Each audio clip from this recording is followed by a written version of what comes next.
সুদীপার সংসার 7 দিন রং তার ভরে যাবে তোমাদের মনে। আজ বাদে কাল রাখি।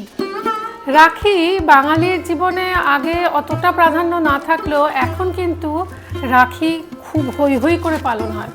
আমার মনে আছে আমাদের ছেলেবেলায় রাখির দিন ভাইয়েরা সব এক জায়গায় হতো, বোনেরা তাদের রাখি পরাতো এবং সবথেকে মজার জিনিস সেটা হচ্ছে দিদিমারা ঠাকুমারা নাতিদের রাখি পরাতেন হাতে, নাতি নাতনিদের তাদের আদর করতেন, যত্ন করে খাওয়া দাওয়া হতো, হৈ হৈ হতো। রাখি নিয়ে প্রধানত যে দুটো গল্প, মানে রাখি কেন হলো, কোথা থেকে এলো, সেইটা নিয়ে প্রধানত যে দুটো গল্প রয়েছে তার মধ্যে একটা মহাভারতের। শ্রীকৃষ্ণ একবার ঘুড়ি ওড়াচ্ছিলেন আর সেই সময় তার ঘুড়ির মাঞ্জায় হাতটা কেটে যায়। সঙ্গে সঙ্গে পাশে দাঁড়িয়ে থাকা ভগ্নিবৎ দ্রৌপদী নিজের শাড়ির এরম আঁচল থেকে খানিকটা ছিঁড়ে তাকে পরিয়ে দেন এবং রক্ত পড়া বন্ধ হয়। সেই দিনই শ্রীকৃষ্ণ প্রতিজ্ঞা করেছিলেন যে তোমার বিপদের দিনে আমি তোমায় রক্ষা করব, এবং তা হয়েছিল সত্যি। বস্ত্রহরণের সময় মহাভারতে শ্রীকৃষ্ণই কিন্তু এসছিলেন, মানে স্বয়ং ঈশ্বর এসছিলেন দ্রৌপদীকে রক্ষা করতে বস্ত্র দিয়ে। এর পাশাপাশি আরেকটা গল্প যেটা আপনারা সকলেরই মোটামুটি জানা, সেই গল্পটার বিস্তারিতভাবে যাচ্ছি না, সেটা হচ্ছে চিতোরের যে গল্প, চিতোরের রানী কর্ণাবতীকে নিয়ে। এই সমস্ত গল্পগুলো তো পুরাণে রয়েছে, আমাদের গ্রন্থগুলোতে বিখ্যাত গল্প কাহিনীতে রয়েছে, লোকমুখে প্রচলিত রয়েছে অনেক গল্প, কিন্তু এই রাখিকে একটা আলাদা মাত্রা দিলেন কিন্তু রক্ষাবন্ধনের এই দিনটাকে বেছে নিলেন রবীন্দ্রনাথ। রবীন্দ্রনাথ একে এক বিশ্ব বন্ধুত্বের বার্তা দিলেন। সকলের হাতে, হিন্দু মুসলিম নির্বিশেষে একে অপরের হাতে রাখির ওই সুতোটা বেঁধে প্রতিজ্ঞা করলেন যে আমরা একে অপরকে রক্ষা করব। আমার মনে হয় এই সময় দাঁড়িয়ে, যে সময়টা আমরা দাঁড়িয়ে রয়েছি, সেই সময় এটা খুব প্রয়োজনীয় আমাদের একে অপরের পাশে দাঁড়ানো, একে অপরকে রক্ষা করার এই প্রমিস যেটা আমরা বলে থাকি, সেই প্রমিসটা খুব জরুরি। তাই আপনাদের সকলকে আমি সুদীপা চ্যাটার্জি, সুদীপার সংসারের এন্টার ইউনিটের তরফ থেকে জানাই রক্ষাবন্ধনের অনেক অনেক শুভেচ্ছা ও ভালোবাসা। নমস্কার, আমি সুদীপা। শুরু করছি Fortune edible oil and foods presents সুদীপার সংসার in association with Deep Prakashan, আমাদের স্টাইলিং পার্টনার ক্লাব সালন। আর আমাকে সুন্দর শাড়ি আর গয়নায় সাজিয়েছে 15 নম্বর বন্ডেল রোডের সুদীপা চ্যাটার্জি স্টোর। আচ্ছা, আজকে না যেহেতু রোববার, সেই জন্য আর সামনেই রয়েছে রাখি, তো সেই জন্য সেই কথাটা মাথায় রেখে বাঙালির খুব অল টাইম ফেভারিট রোববারের মাংস রান্না করব, তার সাথে ইজি বাসন্তী পোলাও, মানে বোনেরা দিদিরা তাদের ভাইদের দাদাদের জন্য এই সুন্দর রান্নাটা করতে পারবেন। আমরা না আমাদের বাড়িতে যে মাংসটা মাখা হতো যখন একটা ডেচকির মধ্যে, বড় ডেচকি বা গামলার মধ্যে, তখন দেখতাম, তখন মনে হতো, অনেক সময় ছোটোবেলায় আমার দাদাদেরও বলতে শুনেছি আমাকে একটা কাঁচাই দাও না খেয়ে নি, মানে দেখে এত লোভ হতো।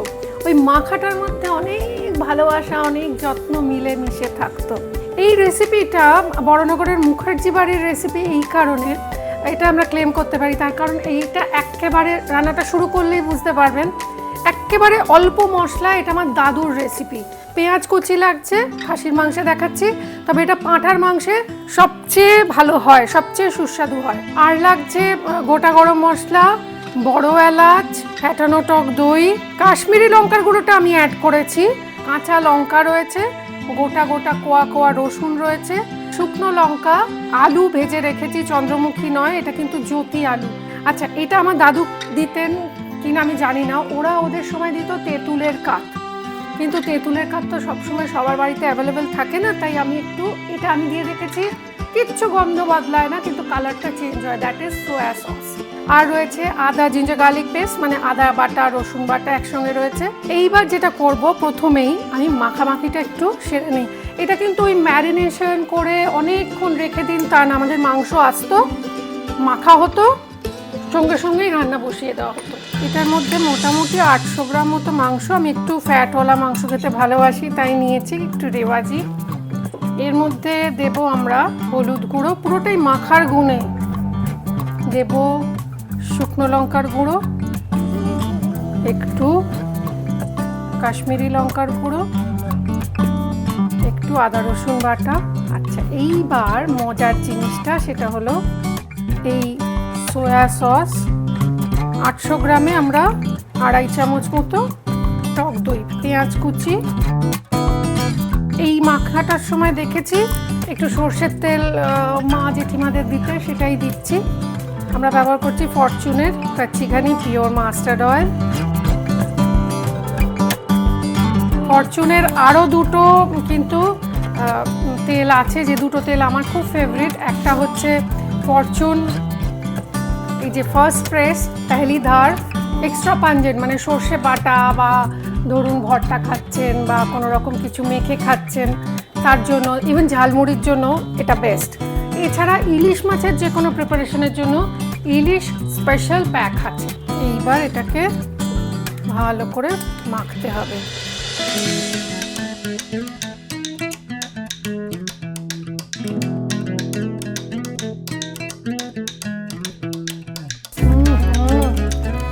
সত্যি জিভে জল এসে যাচ্ছে বাবা। আমরা প্রথমে আবার ফরচুন কাচ্চি ঘানি পিওর মাস্টার্ড অয়েল, এটা একটুখানি বেশি তেল দিলাম।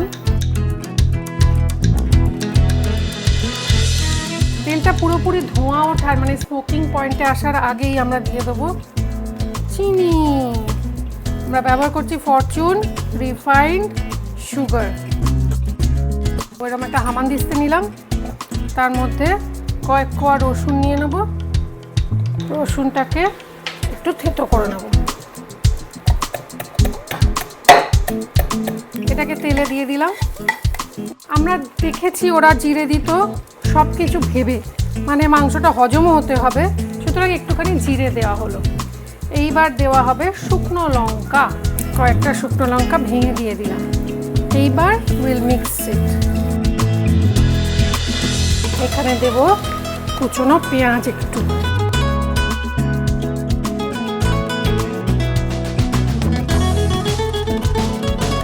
রোববারের মাংসের ঝোল নিয়ে বাঙালির রোম্যান্টিকতা, নস্টালজিয়া এ তো রয়েছে, বেশ কোনো তুলনাই হয় না। এই মাংসটা মেখে রেখে দেওয়ার সময়ই মনটা কেমন কেমন করে, কখন খাবো, রোববারের খিদেটা যেন বেড়ে যায়। তো আমি জানতে চাইছিলাম যে ধরুন যারা আমাদের খাওয়া দাওয়া নিয়ে সচেতন করেন, স্বাস্থ্য নিয়ে সচেতন করেন, সেই ডাক্তারবাবুরা ওরা রোববার মাংস খান বাড়িতে? আচ্ছা, কোনো একদিন মাংস যদি খায় কোনো অসুবিধা হয় কি? এই প্রশ্ন যে এতবার পেয়েছি লোকেদের কাছ থেকে যে খাসির মাংস কোনো একদিন খেতে পারি কি, এটুকু আমি বলতে পারি যে যাদের কোলেস্ট্রল বেশিও আছে তারা যদি খাসির মাংস মাসে একদিন খান 150 গ্রামের মতো, তাহলে কোনো অসুবিধা হবে না। কিন্তু মাপটা আপনাদের মনে রাখতে হবে। যাদের কোলেস্ট্রল বেশি, যাদের হার্টের অসুখ আছে, তারা মাসে একদিন খেলে না, তারা খেতে পারে। পেঁয়াজটা যেই হালকা হালকা হয়ে যাবে, আপনি দেখবেন এরকম মিক্স করছেন গোল গোল, তখন না একটা হালকা হালকা মনে হচ্ছে, মানে এবার মনে হচ্ছে হয়ে গেছে ভাজা, আপনি নিজেই বুঝতে পারবেন। সেই সময় আমরা এই মেখে রাখা মাংসটা দিয়ে কষাবো।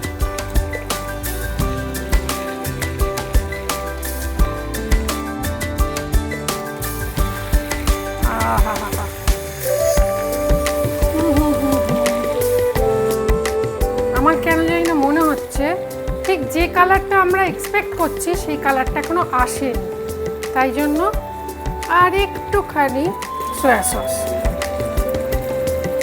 বলেছিলাম গোটা একটা রসুনের কোয়া দেব, এটা এর সঙ্গে কষানো হয়ে যাবে। নুনটা আমি হাতের আন্দাজেই দিচ্ছি। নুন নিয়ে একটা কথা বলার আছে, কিন্তু নুন কোম্পানি টু কোম্পানি কিন্তু ডিফার করে। আমি এটা শেফের থেকে শিখেছি, আমাকে শেফ রণবীর ব্রাড শিখিয়েছিল। এরকম 1 চিমটে নুন নেবে, এই নুনটা একটু হালকা নুন, অনেক নুন এর থেকেও বেশি নুনটা হয়, সুতরাং সেই বুঝে নুনের আন্দাজটা করতে হবে।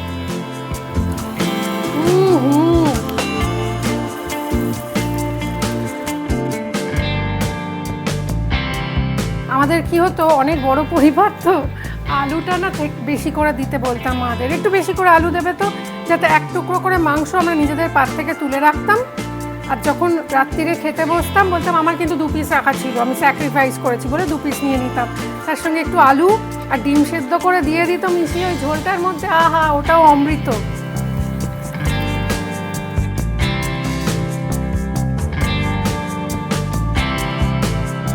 আমাদের তো একটু ঝোলও লাগবে, তাই একটু গরম জল, ফোটানো গরম জল দিয়ে দিলাম। আমার ধারণা বিহারে মাংসয়ে দেখবেন ওদের এই গোটা রসুন দেওয়ার একটা চল আছে, তো বাঙালিরা বোধহয় ওইখান থেকেই কোথাও ওটাকে অ্যাডপ্ট করেছে বা তুলে নিয়েছে, নিজেদের রান্নার মধ্যে দিয়েছে। আরেকটা জিনিস হচ্ছে এই গোটা গরম মশলা, আপনারা বলবেন সুদীপা গোটা গরম মশলা বড় এলাচ কিছুই তো দিলে না, ওরা যেটা করতো সেটাই করছি। এই রান্নাটা যেখানে হচ্ছে তার দুপাশে মানে উনুনের পাশে না এরকম রেখে দিত, তাতে না এগুলো একটুখানি এর মধ্যে যদি কোনো ওয়াটার বডিজ থেকেও থাকে সেটা চলে যেত এবং একটু সেঁকা মতো হয়ে যেত। তারপর সেটাকে হামানদিস্তাতে ভালো করে পিটিয়ে মানে গুঁড়ো করে লাস্টে ছড়িয়ে দেবো।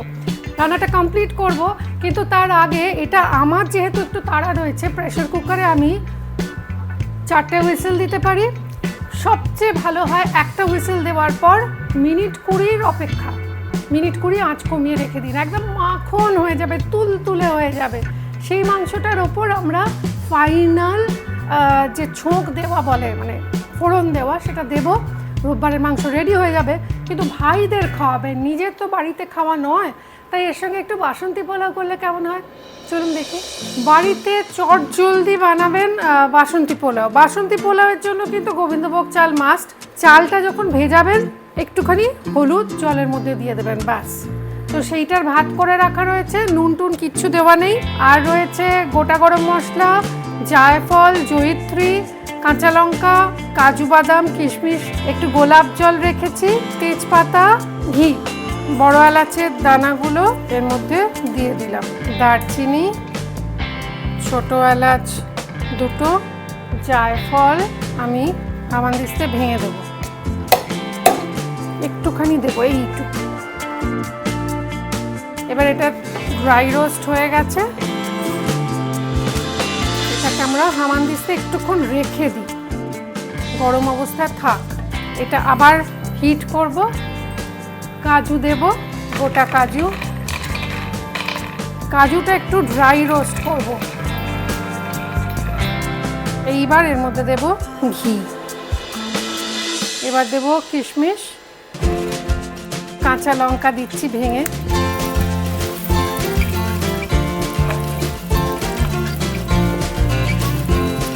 এইবার এটা অফ করে দেব, একদম অফ। এবার চালটা যে রাইসটা বানিয়ে রেখেছিলাম একদম নর্মাল রাইস, মিষ্টিটা আগে দিই কারণ এটা গলতে টাইম লাগবে। ফরচুনের রিফাইন্ড সুগার, নমক স্বাদ অনুসার মানে নুন স্বাদ মতো, একটু গোলাপ জল। আচ্ছা, এবার এই হামানদিস্তাতে যেটা গুঁড়ো করব তার মধ্যে আমরা একটু দেখিয়ে দিই কী কী দিয়েছি, আরেকবার মনে করিয়ে দিই আপনাদের। এই দেখুন, জায়ফল বা জয়িত্রী দিলাম, ছোট এলাচ, বড় এলাচের দানা আর দারচিনি। এবার এটাকে গুঁড়ো করব। এই মশলাটাকে ছড়িয়ে দেব, ভালো করে মিক্স করতে হবে। এবার গ্যাসটা অন করে দিই।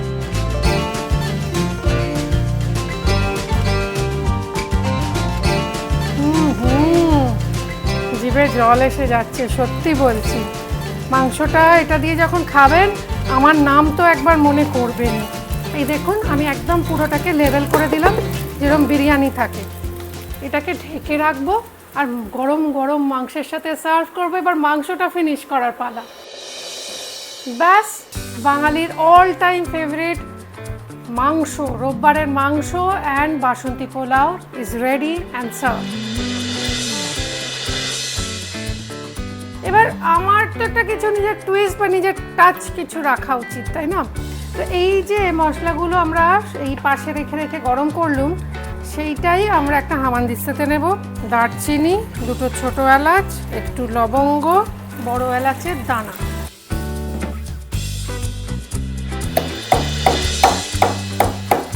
মাঝখানে একটু ঘি দিলুম, গাওয়া ঘি। এর মধ্যে দেবো একটু কাশ্মীরি লঙ্কার গুঁড়ো,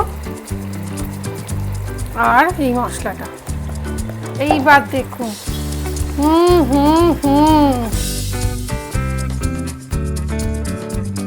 চারদিক মোমো করছে একেবারে।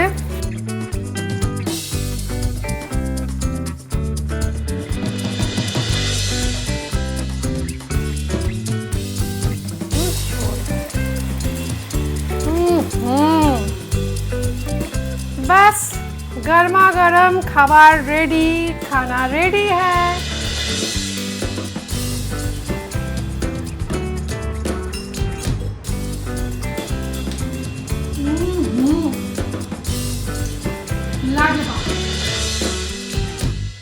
এবার চটপট আপনাদের একটা কথা বলি, আপনাদের যাদের ইচ্ছা করছে এখানে এসে রান্না করতে তাদের জন্য, এবং যাদের ইচ্ছা করছে সুদীপা চ্যাটার্জি স্টোরের তরফ থেকে পুজোর আগে একটা সুন্দর শাড়ি গিফট পেতে, এইরকমই যেরকম আমি পরে রয়েছি এরকমই একটা জামদানি শাড়ি আপনি পেতে পারেন বাড়িতে বসেই গিফট, কিংবা চলে আসতে পারেন এখানে।